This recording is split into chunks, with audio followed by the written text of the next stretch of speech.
पूरी दुनिया में पक्षियों की 10,000 से भी ज़्यादा प्रजातियां पाई जाती हैं। सभी के वही दो पंजे, दो पंख और एक गर्दन होती है। लेकिन इन्हीं में से एक ऐसा पक्षी है जिसकी एक अलग ही पहचान है, जो आसमान का सीना चीर के हजारों मीटर 120 किलोमीटर प्रति घंटे की रफ्तार से उड़ता है, जो खुद के कई गुना अधिक वजन के शिकार को भी अपने पंजों में दबोचकर उड़ जाता है।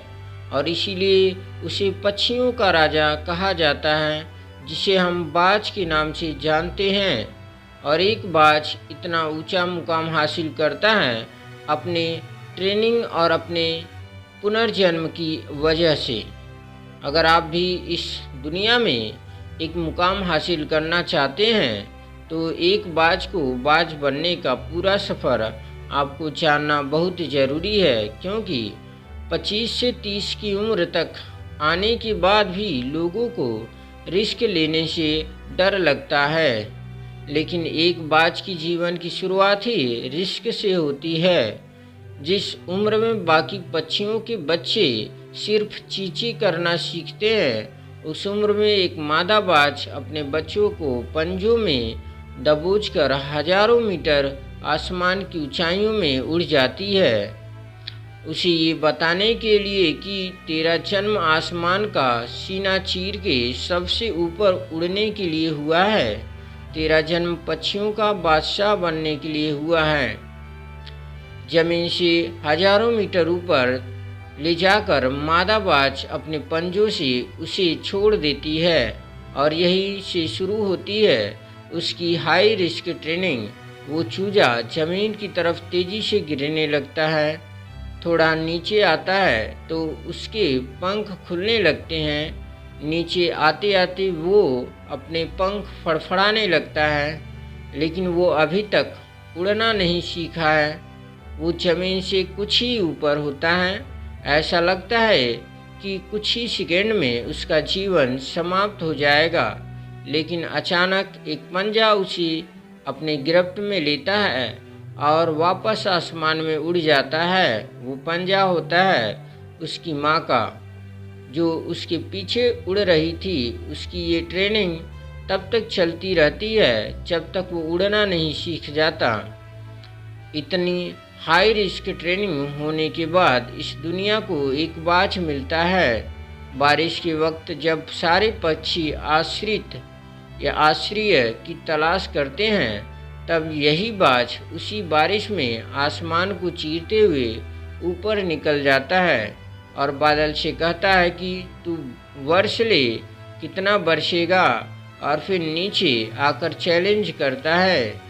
एक बाज की उम्र लगभग 70 साल होती है। जब वह 40 साल का होता है, तब एक परेशानी उसकी ज़िंदगी में मौत बनकर आती है। वो उसकी परेशानियों की तुलना में बहुत बड़ी होती है, क्योंकि 40 साल की उम्र में बाज की चोंच इतनी मुड़ जाती है कि उसे शिकार निगलने में बहुत परेशानी होती है। उसके पंख भारी हो जाते हैं, छाती से चिपकने लगते हैं, जिससे उड़ना बहुत मुश्किल हो जाता है। उसके पंजे लंबे और लचीले हो जाते हैं, जिससे वो शिकार को सही से नहीं पकड़ पाता। अब उस बाज के पास सिर्फ 3 रास्ते होते हैं। पहला, वो अपने शरीर का त्याग कर सकता है।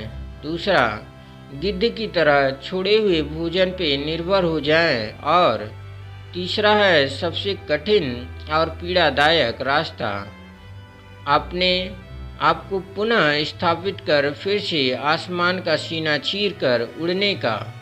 और वो इसी तीसरे रास्ते को चुनता है और अपने पास की सबसे ऊंची चोटी पे पहुंच जाता है। वहां पर अपना घोंसला बनाता है और फिर शुरू होता है परेशानियों से को जड़ से उखाड़कर आसमान में उड़ने का सफ़र। वह अपनी चोंच को एक चट्टान पर बार बार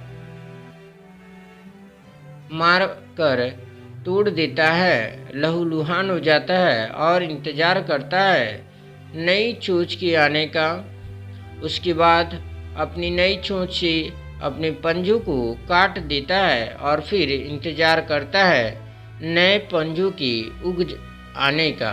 उसके बाद वह अपने एक एक पंख को अपने शरीर से अलग करता है और फिर इंतज़ार करता है नए पंख उग आने का, और इस प्रक्रिया में उसे समय लगता है पूरे 5 महीने का।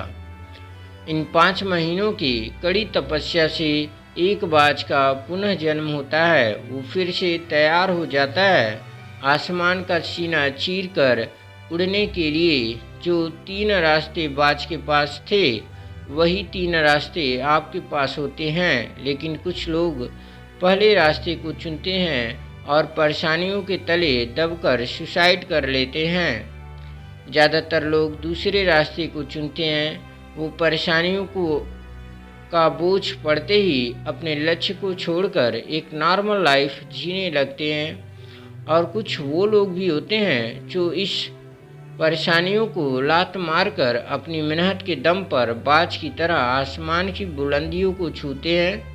दोस्तों, बाज की यह ट्रेनिंग हमें बहुत बड़ी सीख देती है कि अगर रिस्क लेना पड़े तो लो, कि अपने फील्ड में अपने आप को इतना ट्रेंड कर लो कि उस फील्ड में आपसे ऊपर उड़ने के बारे में सोच कर लोगों के पसीने छूट जाएं, तभी आप अपने फील्ड के बादशाह कहलाओगे।